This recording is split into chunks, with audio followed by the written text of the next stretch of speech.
ইচ্ছা করে নাম লেখি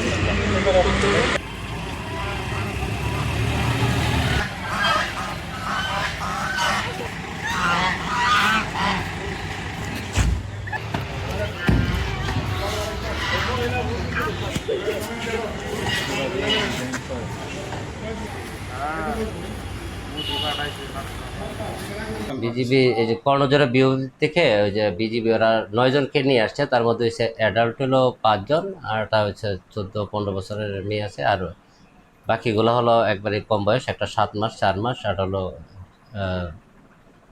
7 বছর। টোটাল 9 জনকে নিয়ে আসছে, ওনারা আমাদের কাছে এখানে দিয়েছে, আমরা যাচাই বাছাই করতেছি, আইনগত বিষয়টা প্রক্রিয়া দিই।